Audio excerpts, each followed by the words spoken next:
do it. Hello and welcome back to Women Who Write podcast. I'm your co-host, Radhaa Nilia, and today we have, of course, Miss Gila. Hello. Hi, I'm Gila Nehemia. I'm so glad to be here today with you, Radha. We've haven't done it in a while, but I'm so glad we're jumping straight in. Absolutely. We were just having a conversation on Telegram and we're like, everything she was saying, I was like, this is so great. Let's just record. Sometimes when we just have organic conversations, they're better, than totally pre-planning everything.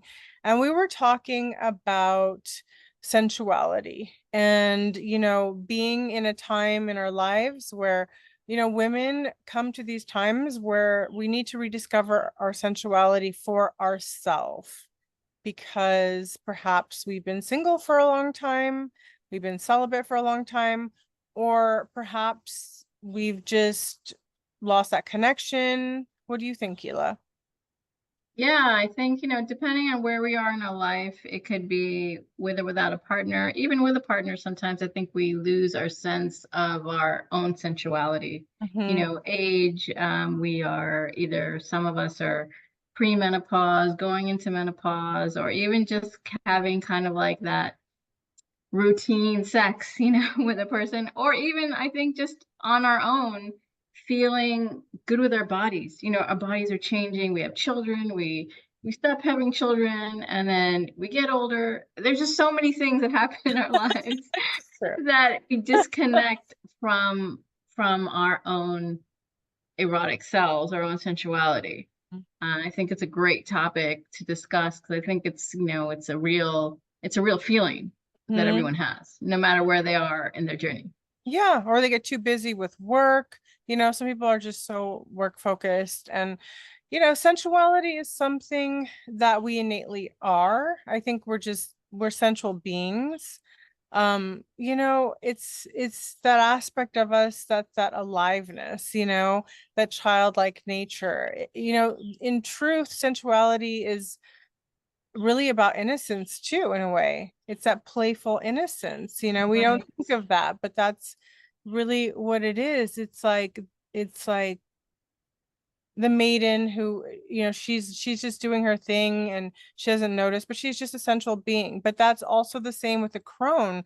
The crone's wisdom is profoundly beautiful and sexy and sensual, and her confidence that she's gained in her life by all the struggles makes her so beautiful and sensual. And it's not really like an action, it's a being, it's an innate being. And I think we all have that, most of us all have that nature. It's just we suppress it sometimes, or even through heartbreak, we're like, I don't want to be sensual. I don't even want to be appealing anymore because I don't even want to invite any energies in. So we just shut that faucet. And then what happens is we wither within, and that's actually where our creative spark is in our divine sensuality. It's in our sacred being. And when we shut that off, we're not just shutting it off on the outside, it's inside and out. It comes from within. So when you turn that wellspring off, you're turning off all your creativity, your abundance, like many, many blessings come through our sensual nature, just being, being happy and joyful and playful and just seeing life. Like I'm sitting outside in front of bamboo, and if I just look at this bamboo, it's very erotic, it's very beautiful, it's very sensual, and I don't have to do anything to appreciate it. I'm in that place of wonder, you know, that wonder. And I think of sensuality as being that wonder. So we were talking about coming back into that because it's something we turn off so we can turn it back on, right? Yeah, I think that's really true. And I think that our definitions of what those are influenced by our environment. So you were talking about the trees and the bamboo and how sensual it is. And like we normally don't think of it that way.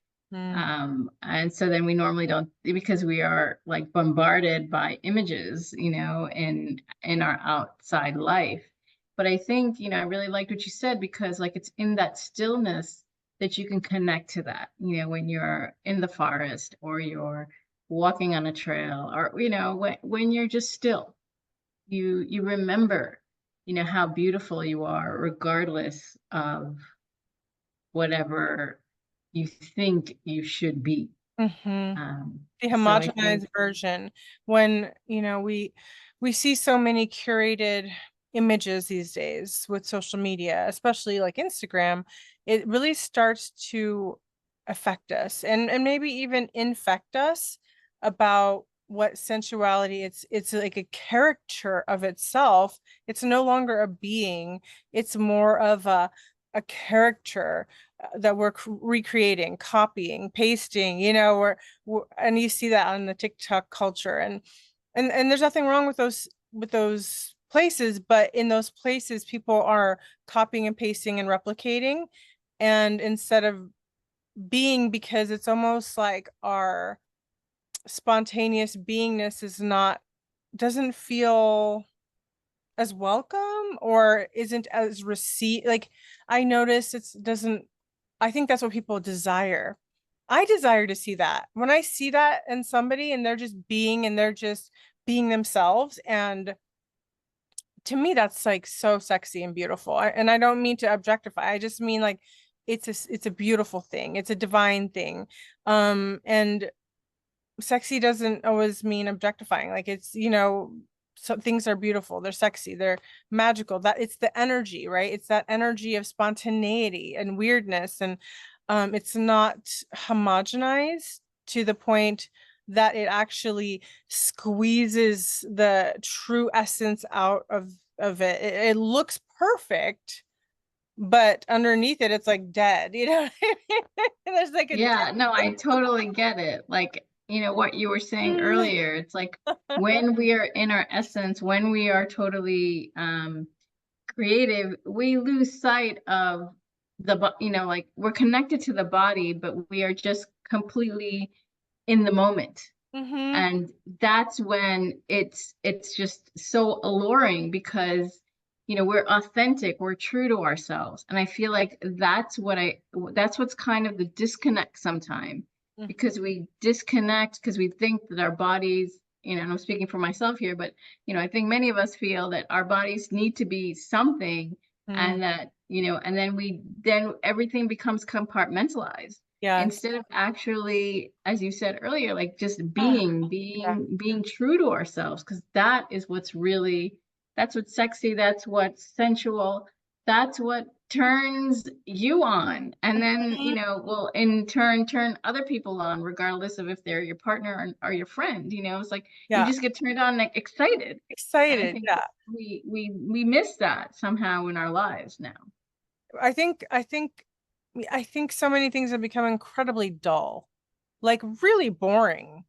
It's so boring. It's so perfect, but it's so boring. And I feel bored too, um, with a lot of things, because I noticed that maybe I'm censoring myself too, because I have been watching all these homogenized things, and this whole culture of what is beautiful or what is not beautiful. And I've never fit into the mold of what was beautiful or what was in vogue, so to speak, like in growing up, like in America. I we didn't have um brown dolls, brown Barbies. And I remember going to a store and asking for one with my grandma, and I left crying because they didn't have one. And so I always felt like something was super, like I was never going to be that beautiful, and and so that takes away from our spontaneity too, because we just need to be okay with what we are and who we are, and come back to that. Like, what makes somebody beautiful now to me is their true, or like their true original beauty. Like to me that's even so much more appealing. It's so And so we're getting on the topic of that, but we're talking about sensuality and how the raw, authentic part of us is the most beautiful part of us, and Yeah. yeah, so coming back to that. So we've been asking that question. How do we come back to that? How do we come back to ourself? No outside approval needed for this. We can do this within a container of ourselves, other women. We can do this through writing and poetry, which gets us back into our being, at least for me. I come back into me. And it's kind of like our soul, poetry is like writing a little soul note. Yeah, I think it also connects straight into our heart. I've been doing this kind of sensual work for a while, Mm. and I feel like I've moved away from it for a bit. So I'm so glad we're having this conversation to try to get back into it. And I think it's just like, yeah, moving into our heart and soul, feeling all of who we are and how we want to be turned on, how we want to get excited, and how that's totally fine, whatever that is. Mm. We don't want to fit a mold. We want to be ourselves, and sometimes that's a challenge. So I think this course, this conversation, is inviting everyone to walk into that, Yeah. to Yeah. explore that together as we're all shifting into this new paradigm. Oh, so beautifully stated. And that's the thing about this conversation. It's not homogenized. We didn't sit and write a bunch of notes. We were just like, let's just have this conversation because we want to be imperfectly perfect. We want to be raw and real. And we just want to have like the rawest version about a return to sensuality that's not perfect, because it's not a perfect journey. None of it's a perfect journey. And the journey coming back to ourselves is definitely not perfect. We have to deprogram so much, and it's a journey of self-love. We are coming back home to a place that's safe, and we're creating safety within ourselves, because many times when if we didn't fit in, if we felt rejected, there's a feeling of not being safe. And in order to flourish in our sensuality, safety is everything. Everything. The feeling, and even to be with a partner and to be in a sensual space, there has to be a level of trust, safety, boundaries that protect and hold, these containers that create a safe space. Because if it's just a free flowing space to the point where we don't have any boundaries, sometimes we feel lost. So, Right.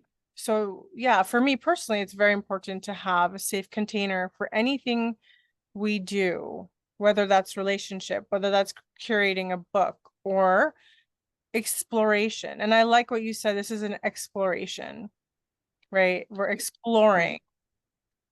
Right. And I would also add, I wanted to say earlier, but it slipped my mind, to be seen, and not just to be seen on the outside, to be seen on the inside.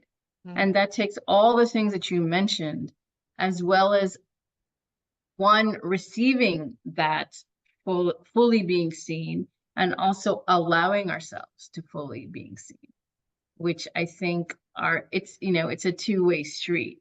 Mm-hmm. And if and if you'd like to truly open your heart, going back to all the things that we said, open your heart, opening your soul, to yourself and to another and to others, because you can actually show up as a sensual being all the time. Mm-hmm. But Mm-hmm. I think many of us, including myself, hold back. Mm-hmm. And I think part of that exploration is, why do we hold back? Mm-hmm. What are we afraid of? Yeah. What are we afraid of? Wow.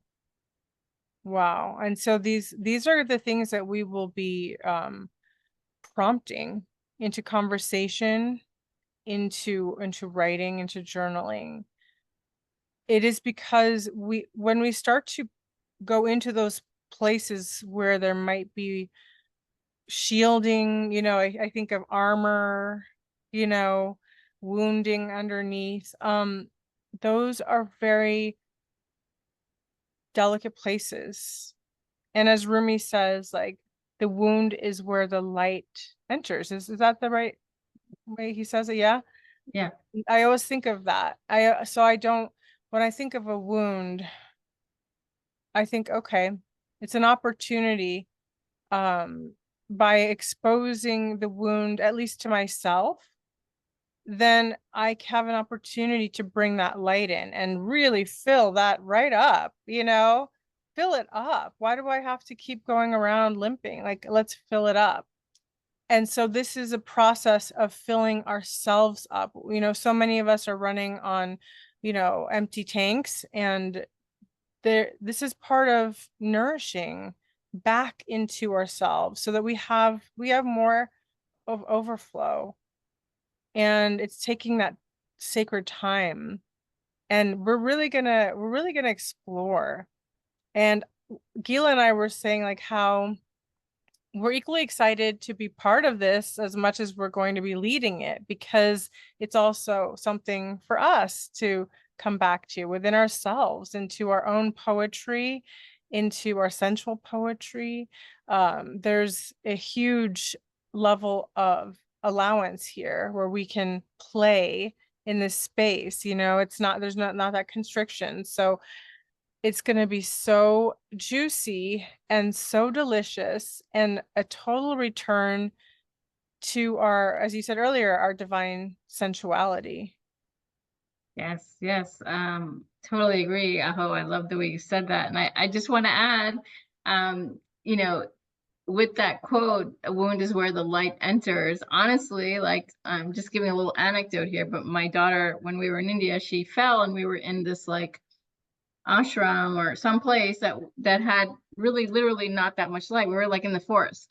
And Oh, we had to actually leave in order for her to heal, so the light could enter to heal the wound. wow. So it's not just a quote in with words, it's Yeah. actual health, Mm-hmm. which I think, in turn of what we're talking about is also important for our health, Mm-hmm. because we need all of ourselves to Mm-hmm. fully be in full form.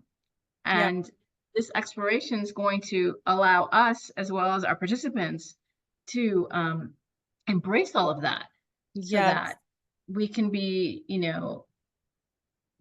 the fullest and most amazing people that we truly are.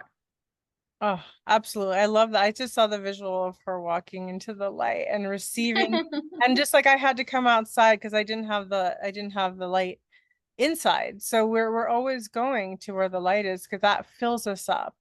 And Gila and I, we go way back, but we've done quite a few workshops together. We did womb rage as one of them, and that was a really fun exploration of how, you know, rage gets stuck within our womb, because we're receivers, obviously. And so when you're receiving energy, sometimes it's not all divine. It's not filtered. It's not, we have to actually purify ourselves and purify our wombs and purify our spaces. And, you know, um, these are our sacred temples. And so releasing that rage and acknowledging it, giving a voice to it, was very important. It's something you can't just bypass.